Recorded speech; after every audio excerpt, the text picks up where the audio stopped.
Hello, welcome to Local Lives. Today we're joined by Melrene Eaglespeaker behind Native Diva Design. You mind telling us a little bit about yourself? Sure. So I'm Melrene Saloy Eaglespeaker. I'm from the Kainai Nation in southern Alberta, but I reside here in Mohkinstsis. I'm a mother of two, and I've been a business owner for just over 8 years. I suppose. Mm-hmm. Did that 8 years go by fast? The first four took a while, but the last have really sped up for sure. Well, what is your artist story? So I make mostly beadwork. It's definitely a contemporary form of beadwork, but I kind of take a little bit of old and new as far as techniques, patterns, color variations, different designs, and a lot of it I try to access my Blackfoot heritage and kind of implement as well. But it's in a way that's hidden, that's so uniquely Native Diva Creations, and I'd say it's definitely a contemporary take on Indigenous beadwork. When did you first start beading? I've been beading literally as long as I can remember. I probably started when I was like 5 or 6, learning, sitting there with my grandma beading stuff. There was no real specific of anything. It was just learning. And I have 5 aunties and I had 4 uncles, and everybody was an artist of some sort. So I had all these amazing people that I can source different things from and, hear stories of why we use this color, why do we use that pattern, and how I can implement in my work today. But I've been beading, like I said, full time for 8 years. How have you seen your style of beading evolve from when you were young till now? When I was younger, it was just because it was just for fun. There was no really rhyme or reason. It was just, this color is pretty. I like that color, or I like how things are sparkly. I mean, I still do that a lot. So a lot of my stuff has sparkle because I do like bling. But it's definitely, it's gotten a lot better for sure. I'm definitely, from when I was 7 to now, my beadwork is completely different. So my technique has gotten better, and there are some things that I've self-taught myself as well. So being able to implement those and materials. So from when I was younger to now, access to different materials are completely different from then on to now. Do you have a top 3 favorite pieces you've ever made? That's a hard one because I've done so many different things. I did do a hat for Ashley Calling Bowl, Miss Universe. That was, prior, but the first Indigenous one. And then I made 5 pieces that are actually going to be in one of the newer films. So I'll be doing some film, artistry as well. I can't talk about them because of that. But then I would say this chest piece is actually probably one of my favorites. It's not beaded per se, but the meaning behind it and why I did it and how and where I showcased it, taking that to Paris Fashion Week and taking MMIW, just what it is, knowledge, sharing the struggle of what that is and what that looks like for Indigenous women right now, and taking that overseas. And that's something they have no idea about. So for them to be educated kind of helps open their eyes, especially being that Alberta is a huge tourism space and a lot of people from Europe come here. So when they come here, their eyes are a little bit more open. For those who may not know who watch, would you mind elaborating a little bit about that more?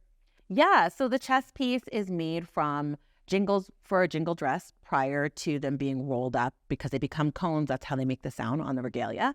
So they're flat like this. And I'm actually using the red jingles just for the MMIW showcasing of it. And the really big thing I love about it is that the business that makes them is by a woman. She started her business at 15.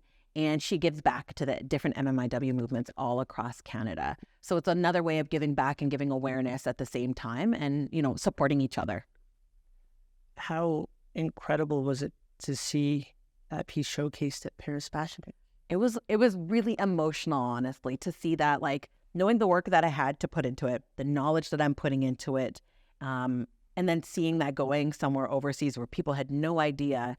And being that Paris is just such a fashion mecca. So to know that that was even going to be a part of that, it was really, really emotional for sure. Crazy having that international recognition, your talent and the movement. And Yeah, it's amazing. It's a really cool feeling. And knowing that if I can bring in a little bit of that if other people can do that as well, it kind of opens more doors, right? the representation. Mm-hmm. Why is beading culturally significant? Well, for me specifically, it's blood memory, it's lineage, it's, everything that kind of grounds me to my indigeneity.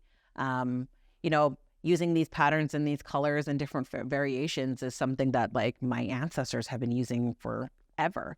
You know, they didn't have beads per se, but using different materials to make things like this, we've always found a way to make ourselves a little bit more beautiful, adding accessories. That's something we've done since the beginning of time, whether we used quills or teeth or, you know, different kinds of natural elements. And so being able to use my beads to kind of reflect that, it means a lot to me. It's definitely a big part of who I am. What do you think your ancestors would say if they could see the work you're doing? I would hope and think that they would be really proud of what I've done, for sure. Being able to do what I've done and take my business as far as it's gone and showcasing my wares in so many different kind of international platforms. Like I did Paris Fashion Week, like I said, but I did do New York Fashion Week as well and Toronto. And so I've gone a lot of places with my wares and being able to show what Blackfoot heritage looks like in different platforms. It's really honoring for me. That's beautiful. So what's next? Next, I don't know. You know, my business is in a huge boom right now. Like it's a great place to be for me in my business. I was invited back to New York Fashion Week, so I might be doing that in the fall. So I kind of have to decide the next week or so because a collection needs to be started. I do have things in mind and designed out that I didn't get to make for Paris prior last year. So it's something I kind of would be able to expand on. Do you have any advice for any young Indigenous women who are looking to become entrepreneurs?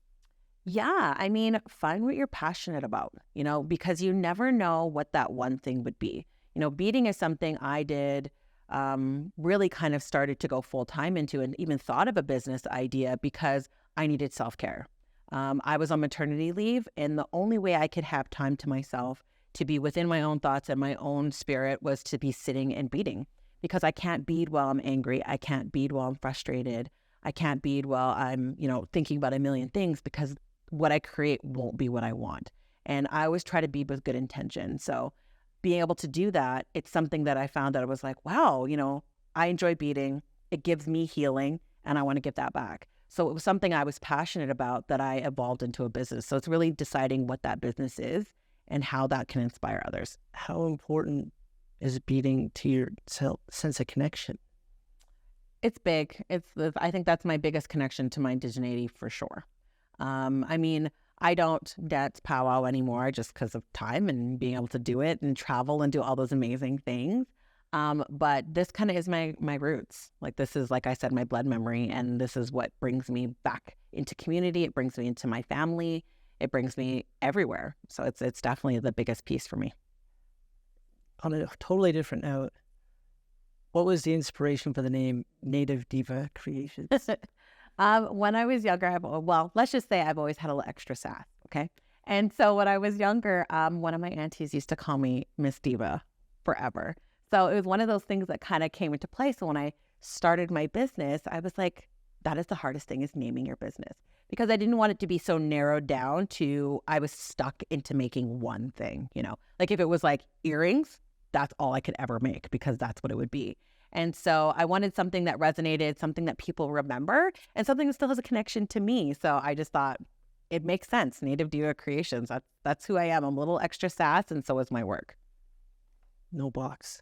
Exactly. Could you tell us a little bit about these other pieces? Sure. Yeah. So I have my Dentilium breastplate. So this one has Dentilium shell. And the inspiration of this is, I don't know if anybody's ever seen on a lot of regalia. So there's women's breastplates and men's breastplates when they dance, and they have rows of beadwork, or there's rows of bone, or they have the long ones. And this was my interpretation in a jewelry version. And then I do a lot of different contemporary pieces with different stuff. So like earrings like this that have banding on the side for extra sparkle and a little bit more bling. I did take a variation of these to New York Fashion Week, which were really cool. And using feathers or eagle feathers, like the design of them is just something that's, you know, that's who we are. We use them. They're a very sacred thing. So using something like that. And then something really cool like these, they are 3D printed like this shell on this breastplate, but they're 3D printed. So trying to find a way to innovate and continue using materials that we've used forever, but in a new contemporary way. The evolution's crazy. It's pretty cool. Yeah. Still trying to wrap my head around the 3D printing. So how has your small business been received and supported by the community? It's been really well. Like it's amazing. It still to this day surprises me all the time. I wouldn't be where I am without my community. You know, my Indigenous community within Mohkinstsis and wider has just been phenomenal. Whether it was people in the very beginning of my business saying, "We need gifting. Can we just buy some stuff from you?" Because they knew I was making stuff, or how do you make custom? What can I buy? And, giving me spaces to set up for free, like anywhere and everywhere, my community had open arms to support me. So it was really amazing. In what other ways are you involved in the community? I wear quite a few different hats within the community. I'm a co-founder of something called Authentically Indigenous. I co-founded it with my sister. So it kind of came about as I'm an artisan and I do set up in venues like trade shows and powwows and craft shows and things like that. And within that, I found going to a lot of non-Indigenous events that were hosted, I was the only one there. And I'm like, there's so many artists that I just know firsthand. Why isn't there enough representation? I'm not just it, because Mohkinstsis is a melting pot of so many different kind of indigeneity people here. So it's like, how can we make sure everyone's represented? And my sister has a background in event planning. And I came to her and I said, how can we make things accessible for other artists? How can we give them a platform, give them space, have them learn, but not add more barriers like cost? Because cost for businesses they're pretty insane. They can be really high.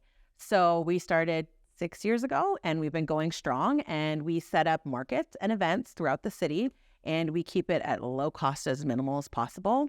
But we also partner with organizations like ATB, and we bring in business training. So learning about social media, finances, but it's all free and accessible. And we're trying to break that barrier of people being afraid of attaching to a bank. Indigenous people and banks are never we're never really good friends. And so learning finances can be a little terrifying, but understanding how you can set yourself up for really good success. And that builds this community we have within we call our vendor family. And we all support each other while we're doing these events, or we're sharing events, or we share space together. So I do a lot of things like that. And we do other events throughout the city with other organizations as well. Holy smokes. What do you think your child self would say if they could see all this amazing work you're doing? I think young Melrene would be really surprised, because I didn't think that this was ever going to be the plan, for sure. But would also tell me, you're doing an amazing job. Keep going.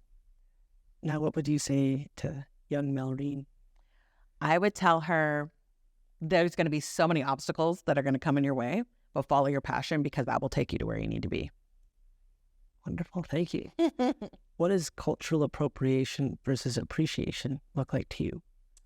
For me, appreciation is showing something in a way that's respectable. My stuff, I get that question all the time, because my mission really of my business is to make culturally appropriate wares for everybody. I want to share my culture, but I want to make sure I'm not offending anybody. And I want to make sure that it definitely screams Indigenous, but not in any way that is ceremonial or has anything to it that, will reflect something specific, like something to my family line specifically or to somebody else's. And so I think that, appreciation is really showing that and making sure that people are educated, knowing where things are coming from, sourcing them from an actual artist directly. Sometimes large scale gift shops in like a museum or something can be very misleading, because a lot of people don't know where their things are coming from. So direct artistry to consumer, I think, is a huge way to be able to make sure things are appropriate. And, culturally appropriate things are definitely things that are ceremonial. So stuff that you should not be wearing, stuff that has culture to it that's so specific. I do use medicine wheel, but I use the colors in a different form. So you get a hint of that, but nothing so specific that you have to explain it. So I would tell somebody, if they were coming to me and they say, hey, can I wear this? I say, absolutely, because I want my stuff to be worn by everybody. And if you're even interested, that shows that you also want to have interest in what I'm doing and making. Is that fine line? There's a very fine line, for sure. I mean, it can go super quickly from, I know myself, because I'm a Blackfoot person, we don't use dream catchers because we're not originators of them. And I get many people that ask me to make them for them. And I always say no. But I have to explain where that comes from, because that's also me appropriating something from a different tribe or peoples that is not mine. I don't know the knowledge behind it. I don't know why they do it. I don't know the stories. I mean, I know them, but they're not mine and they're not in my blood memory. So I always make sure I refer it that way. So in my own way, I'm also making sure that's there. Would you like to speak more on the stereotype or stereotypical concept that of pan-Indigenous, the monolith, and Yeah, I mean, we are very much lump sum into the same identity. Being that like in Treaty 7, there are all these different nations within the same space. And everybody thinks that Calgary and area that we're all the same peoples. But we have Blackfoot Confederacy, we have Dene, we have Stoney Nakoda. And these three spaces just within this small space, we're so many nations. We have our own traditions. We have our own languages. We have our own ways of doing things. Yes, we're all kind of in the similarity of where we're located and some things of like traditional, what we do, how we do things, but everything is so, so unique. And someone from BC to here, we would do things completely different. And we have treaties and they don't. So we have another way even of governance that's huge between all of ourselves. So I think it's one of those things that's important that people knowing where they are to research where they are. And as Indigenous people, we always do that, where if I'm on another territory, I ask who are the people of the land, and I always acknowledge those people myself. how can non-Indigenous within this community better hold space? I mean, listen, learn, and give that space, like actual give the space. It's one thing to say something, it's another to do it. And by giving space is whether it's showing up for events, going to marches, different things like that, educating yourself, knowing the peoples around you, and making sure that I think it just comes down to education. What you think you know is probably not it. And most Indigenous people were pretty open and honest to share. I mean, culturally as well as historically, we've kind of shared too much and there's a lot we've taken back.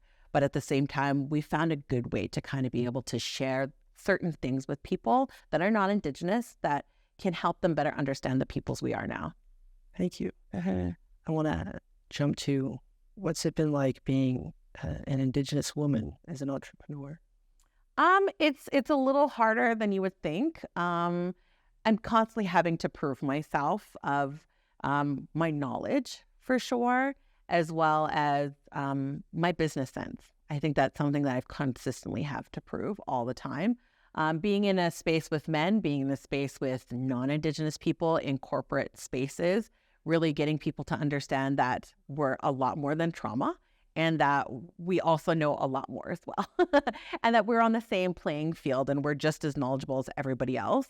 But, being a woman also makes me very unique. So I'm able to have a different perspective in my work and where it comes from and why and how. Do you have any advice for any young Indigenous women who are looking to become entrepreneurs? Yeah. I would just say, like I said, find what you're passionate about, but it doesn't have to be culturally influenced at all. Like whether you want to drive a tractor and that's something you love and you want to do it wholeheartedly. I'm all about doing something 100%. You never want to have to do anything. And the things that come from it and all your hard work, it definitely pays off. Thank you. What about for anyone who's looking to get into jewelry making or beading? That one's a little harder because it's a very saturated market. So it's definitely finding that one niche that's very specific to you. I know me personally, I can spot my work anywhere because I know how I do things, what techniques I do, because me and 30 other people with the same materials will all come up with something different, but I can really spot my stuff a mile away. And so I think it's one of those things of making sure that you find that niche that works for you specifically and really being in tune with what that is. What sort of emotions do you experience when you finish a big piece versus like a small piece? Something small is like, okay, it's done. Awesome. Let's on to the next. It's like rotation. Let's get it going.